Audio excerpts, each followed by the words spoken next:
하나님의 은혜를 체험하게 하시려는 하나님의 계획이었다는 사실을 알게 됐습니다. 할렐루야. 옆에 계시면 축복하십시다. 하나님 사랑하십니다. 축복하십니다. 네, 기도하겠습니다. 하나님의 은혜가 없으면 올 수 없는 이 자리, 하나님이 불러주셔서 왔기에 하나님 친히 말씀해 주시기를 예수님의 이름으로 기도하옵나이다. 아멘. 제가 60평생 전혀 해보지 않았던 것들 몇 가지를 최근에 하고 있습니다. 첫 번째가 농사 짓는 것. 농사꾼의 자식으로 태어났음에도 손수 지어봤던 농사가 없었는데 올해는 전적으로 제가 농사를 다 짓고 있습니다. 두 번째는 골프입니다. 골프는 완전히 부르주아의 스포츠라 생각해서 생각지도 않았었는데 아내가 등록을 해주었고 스크린 골프가 의외로 비싸지 않더라고요. 헬스 정도의 비용 가지고 할 수 있어서 어차피 헬스한다 생각을 하고서 해봐야 되겠다 하고서 연습 삼아 하고 있습니다.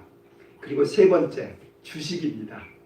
무슨 목사님이 주식이냐 그러실지 모르는데 10만 원 가지고 지난 7월 달부터 해서 식사값 정도를 벌었으니까 손해는 나지 않았습니다. 도대체 주식이 뭔가를 좀 알고 싶어서 옆에 전문가한테 여쭤봐서 시작을 한 겁니다. 뭐 10만 원 이상 더 이상 투자할 생각이 없고요. 그런데 이 주식을 하면서 느낀 게 주식은 진짜 쉽니다라는 것을 많이 느낍니다. 상한가라는 게 있고 하한가가 있습니다. 2015년 3월에 15% 30%로 늘어났습니다. 상한가 하한가라는 뜻은 뭐냐면 30%까지 제한폭을 두는 겁니다. 위로 30%, 아래로 30%예요. 그래서 내가 만약에 100만 원이 있다. 그러면 30%면 130만 원까지 베팅을 할 수 있고 그렇게 올라갈 수 있다는 거예요. 그렇게 해서 4월 동안 하게 되면 얼마인 줄 알아요? 상한가 4월 동안을 30%를 했다 그러면 100만 원짜리가 219만 원이 돼요. 그리고 만약에 하한가를 쳤다 그러면 34만 원이 됩니다. 사흘 만에 절반으로 떨어지더니 2배로 늘어나요. 근데 우리나라는 아직 주식시장이 완전히 자유롭지 못한데 미국은 제한이 없대요. 뭔 말인지 모르죠? 제한이 없다는 것은 100만 원을 하루에도 다 잃어버릴 수 있다는 거예요. 제한폭이 없기 때문에 이 주식이라는 게 참 엄청나구나. 그래서 대박도 되고 촉박도 될 수 있는 게 이 주식이라는 걸 지금 배우고 있는데 큰 손들이 마음만 먹으면 얼마든지 기업을 올렸다가 내렸다가 망하게도 할 수 있는 구조가 주식이라는 걸 느꼈어요. 그러니까 이것은 일반 이 개미들은 평생 가도 따라갈 수가 없어요. 한두 사람은 승리할 수 있을지 몰라도 이 3일이라는 시간 동안 엄청난 일이 벌어질 수 있다는 거죠. 그래서 우리 역사에 갑신정병이라는 사건이 있어요. 3일 천하라고 그러죠. 1884년의 일이었어요. 우리나라가 막 개화가 되고 있는 그런 상황에서 일본의 힘을 빌었던 괴화파가 쿠데타를 일으켜서 궁중을 장악하고 왕위를 옹이하는 일이 벌어집니다. 그런데 청나라와 가까웠었던 이 명성황후가 청나라 군대를 청해서 사흘 만에 이 엎어진, 그래서 괴화파가 결국 처형당하고 다시 청나라로 돌아간 청나라가 지배를 하는 그런 상황이 벌어진 3일 천하라라고 합니다. 3일 만에 정권이 왔다 갔다 하는 사건이다라는 얘기죠. 성경 안에서 3일 만에 이루어진 요나의 물고기 뱃속에 살아난 사건이 있고 예수님도 사흘 만에 죽었다가 살아난 사건이 있죠.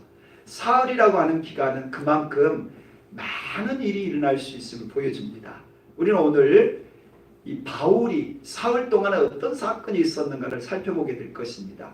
우리 30절 말씀 지난주에 보았던 내용입니다. 지난주 22장 30절에 이튿날 천부장은 유대인들이 무슨 일로 그를 고발하는지 진상을 알고자 했다. 지난주의 본문이죠. 이 시장 어떤 일이 벌어졌어요? 바울이 예루살렘에서 체포를 당했어요. 무슨 잘못한 게 아니었어요. 그냥 오해받아서 체포당한 거예요. 그래서 이 바울을 체포당해서 지금 옥중에 들어가는 상황에 바울이 내가 좀 얘기 좀 하자고 헬라말로 하니까 이 백부장이 깜짝 놀라서 헬라말 자기 나라 말로 하니까 풀어준 게 아니라 이제 말을 할 수 있도록 한 것이에요. 그래서 22장에서 최초의 간증을 합니다. 나는 원래 예수님을 몰랐던 사람이고 나는 너희들처럼 율법을 잘 지켰던 사람이다.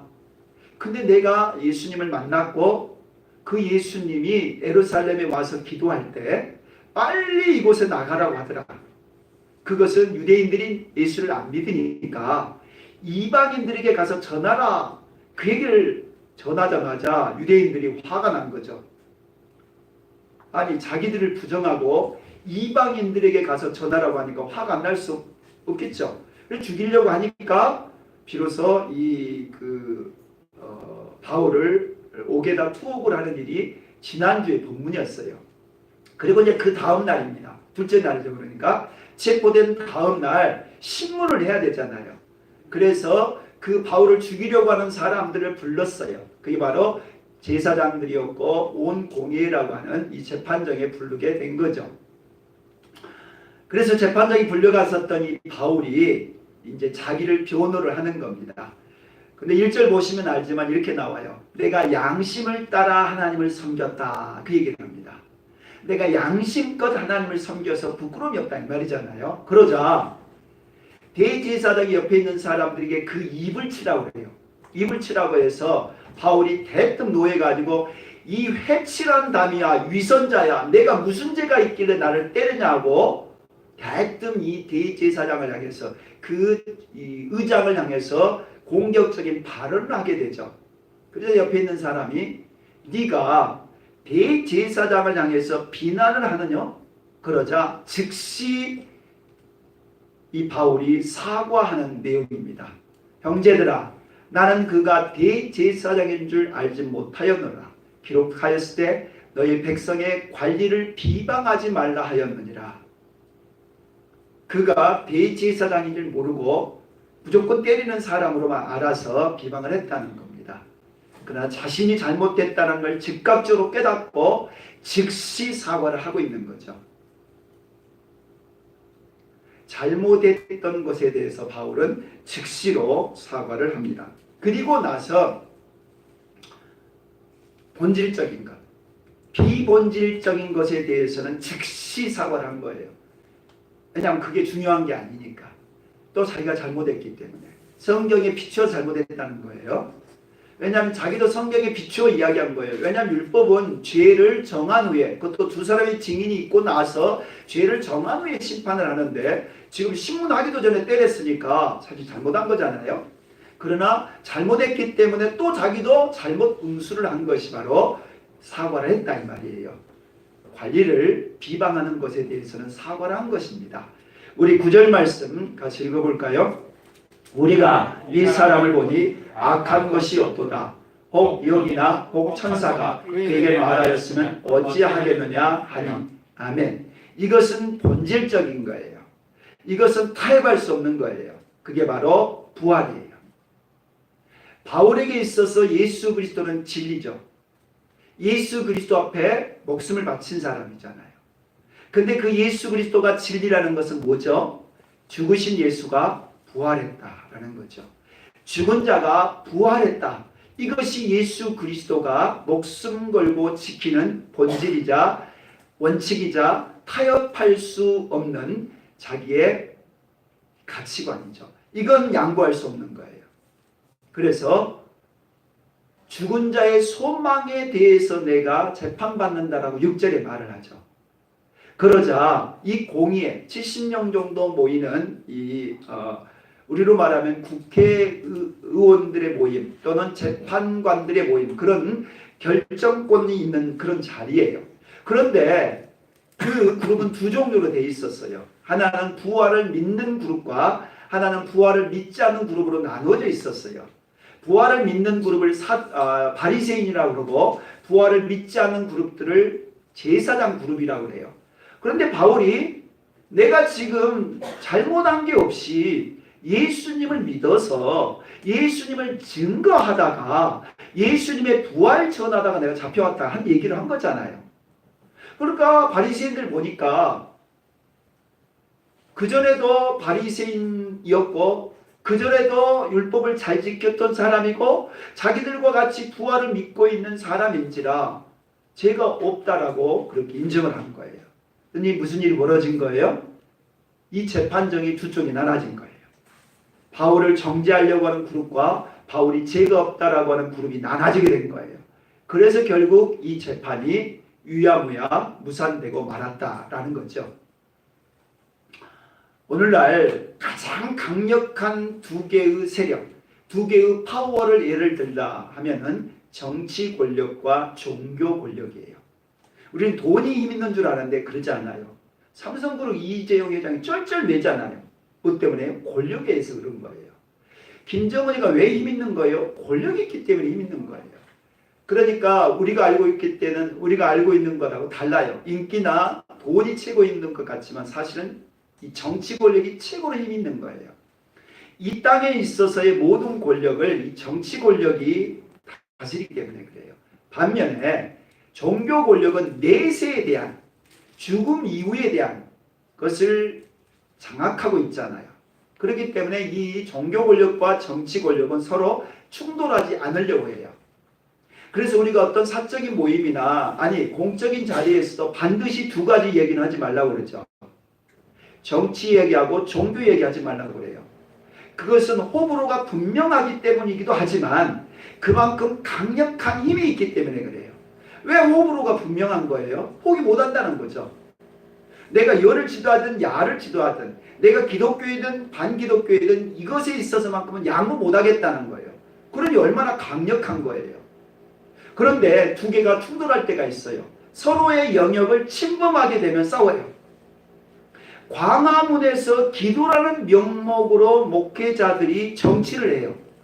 정치입니다, 그게. 그러니까 어떻게 돼요? 정치권으로부터 공격을 당하는 거예요. 종교가 정치의 영역 속에 들어가니까 그래요. 반면에 방역 조치를 통해서 제한을 하기도 하고 동성애를 합법화시키는 법을 제정을 하려고 그래요. 누가요? 정치가. 동성애를 합법화하게 되면 어떻게 됩니까? 설교를 못하게 되고 전도를 못하게 되는 이 신앙의 영역이 침범을 당하는 거잖아요. 정치가 종교의 영역을 침범하는 거예요. 그러니까 싸울 수밖에 없는 거예요. 평소에는 그러지 않는 것처럼 보이지만 결정적인 순간이 되면 이 두 세력은 서로 싸울 수밖에 없어요. 오늘 바울이 타협한 요소가 있었고 타협하지 않는 것이 있었어요. 그냥 지도자의 권위에 대해서는 인정을 해줬어요. 그렇기 때문에 우리도 지도자에 대해서 함부로 비방하거나 폄하하거나 또한 공격하면 안 돼요.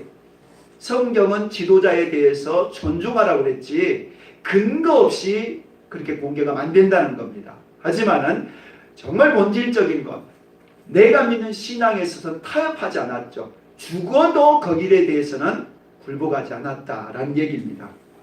두 번째는 11절 말씀 같이 읽어볼까요? 그날 밤에 주께서 바울 곁에 서서 이르시되 담대하라. 내가 예루살렘에서 나이를 증언한 것 같이 로마에서도 증언하여야 하리라 하시니라. 아멘. 언제요? 밤에요. 언제 밤에?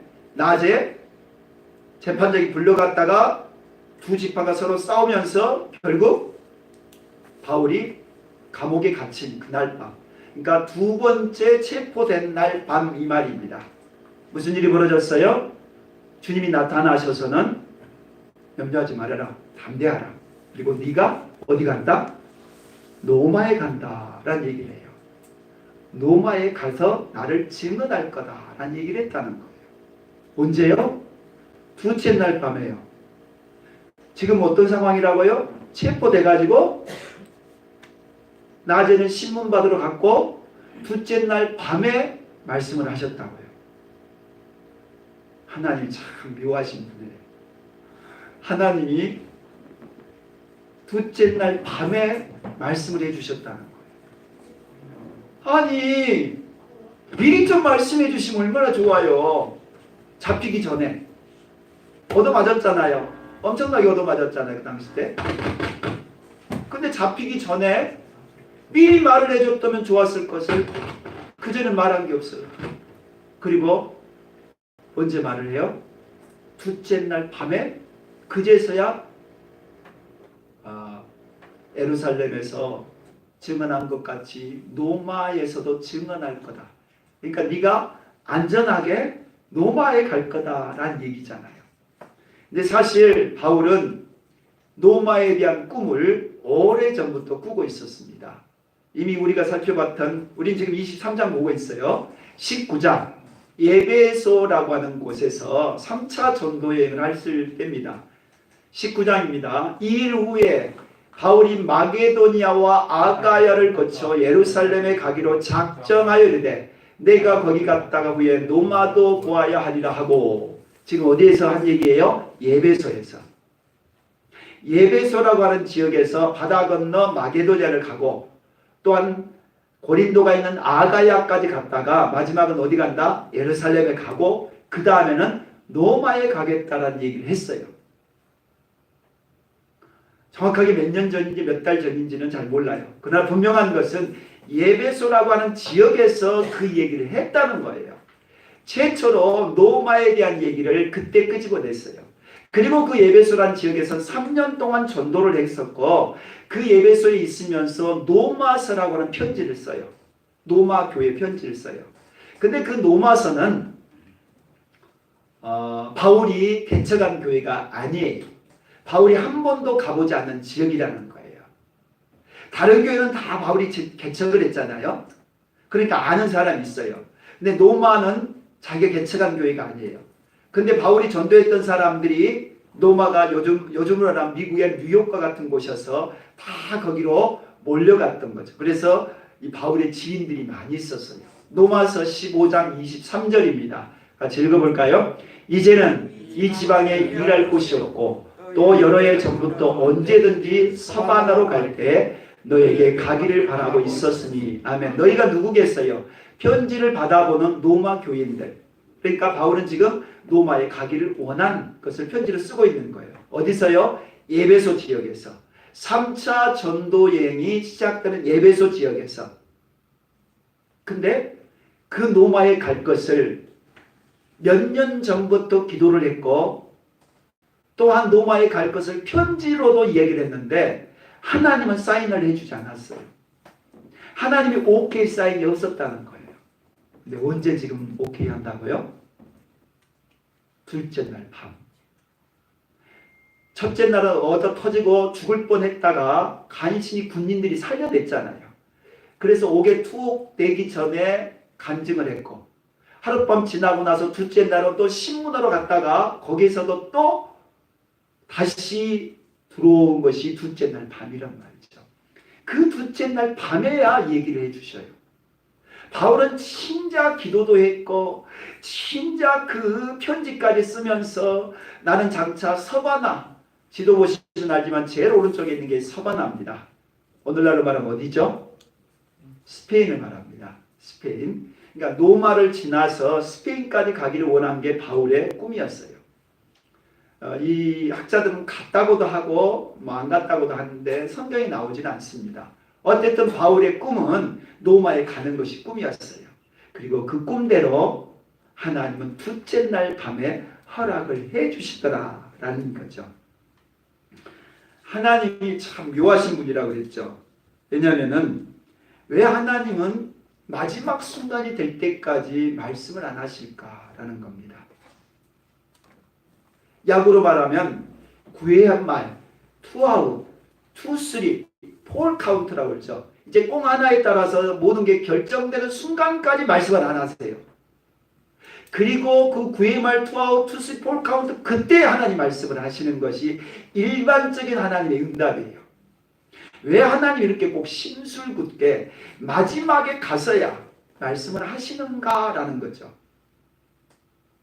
그것은 더 이상 사람의 방법이, 더 이상 사람의 수단이 불가능하다라고 두 손 들 때 하나님이 말씀을 하세요.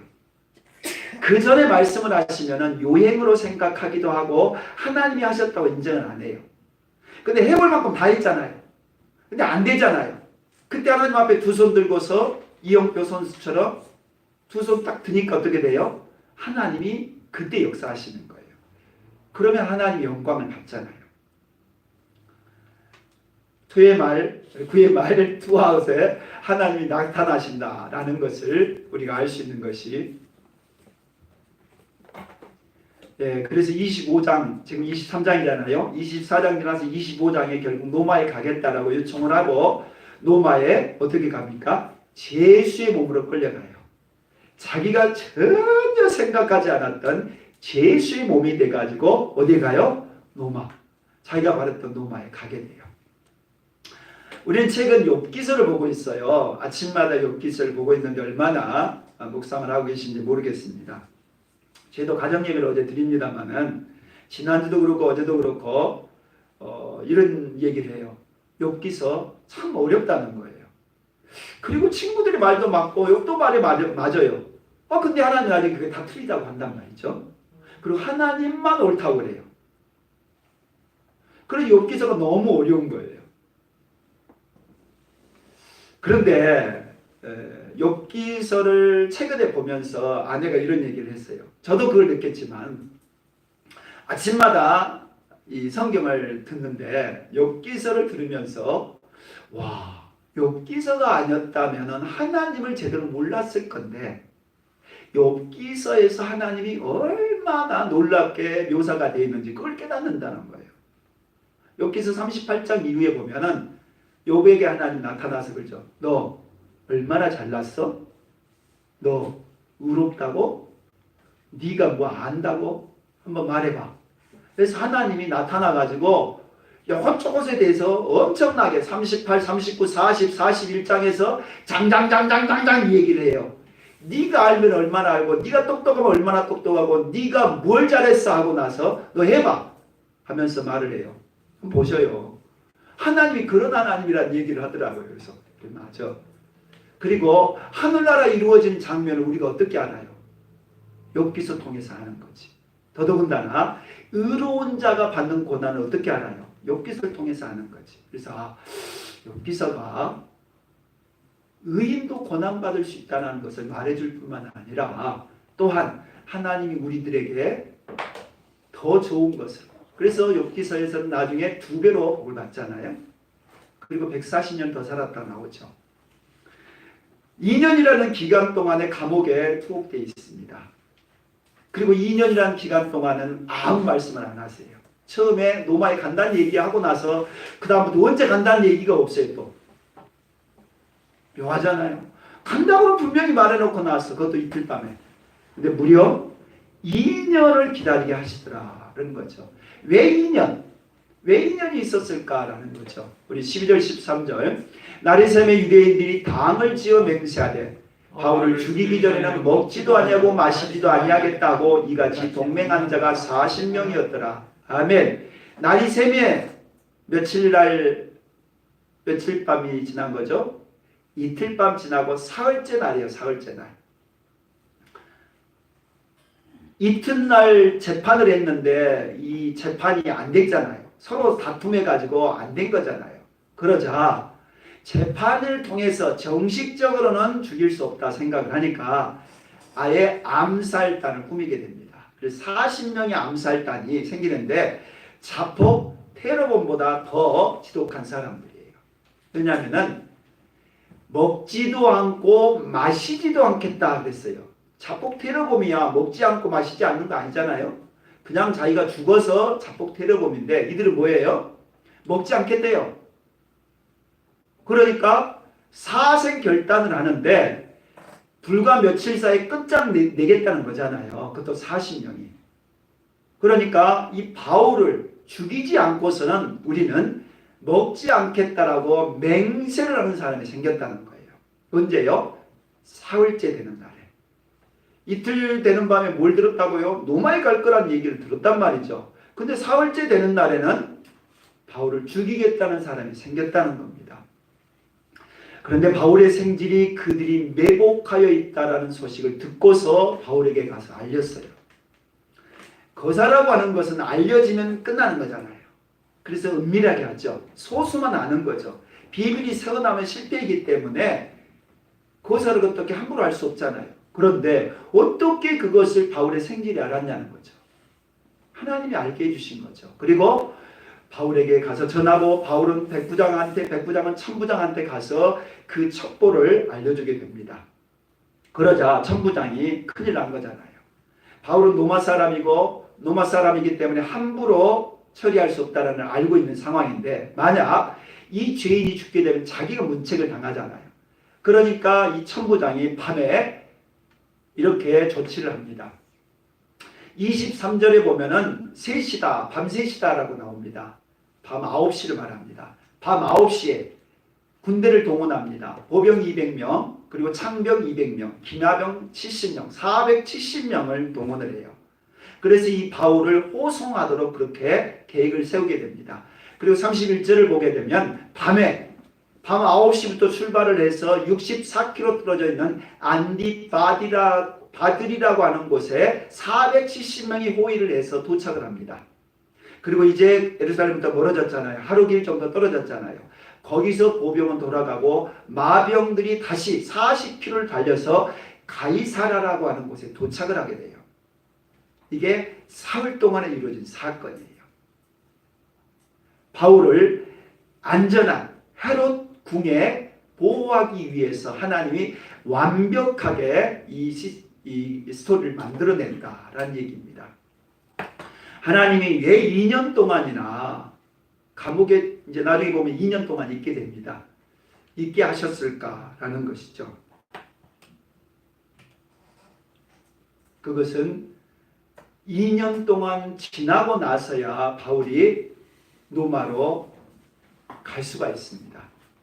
만약에 그 전에 바울이 옥중에서 나오게 되면 그 40명의 테러범들이 살려두지 않았겠죠. 그러니까 그들이 포기할 때까지, 그들이 완전히 잊혀진 존재가 될 때까지, 그리고 안전하게 보호하기까지. 더더욱 중요한 것은 총독과 왕과 또 고관들에게 전도를 할 수 있는 기회를 주십니다. 그건 다음에 살펴보도록 하죠. 지난 화요일 날에 서울대 병원에 입원하셨다가 수술하신 우리 사모님 한 분을 신방갔어요. 사모님 직접 만나지 못하고 목사님을 만나뵀어요. 주보에도 썼습니다만은 50대 후반 정도 나이이십니다. 근데 허리에 있는 물혹을 수술하신 거예요. 근데 그 물혹이 뼈 속에 들어가서 신경을 누르고 있어서 지난 2월 달에도 수술해도 신경을 건드릴 수밖에 없다는 얘기를 들었어요. 그리고 이제 9월 달에 신경을 잘라내는 수술을 하게 된 거예요. 근데 그 신경이 얼마만큼 중요한 것이냐 하면은 신경을 잘라내니까 왼쪽 다리 아래, 무릎 아래 발이 이렇게 돼야 되는데 신경이 없으니까 발이 이렇게 처져 버리더래요. 힘을 못 쓴다는 거예요. 더 심각한 것은 엉덩이 쪽에 신경이 마비가 됐는데 이 대소변을 조절을 못하는 거예요. 그러니까 기저귀 차고 계신 거예요. 50대 중반의 나이에. 그 교회에 들어가 보시면 알지만 은진교회라고 하는데 4명의 부목사가 있는 분당에서 꽤 그래도 규모가 있는 교회예요. 그 사모님이 지금까지 많은 사역을 하셨어요.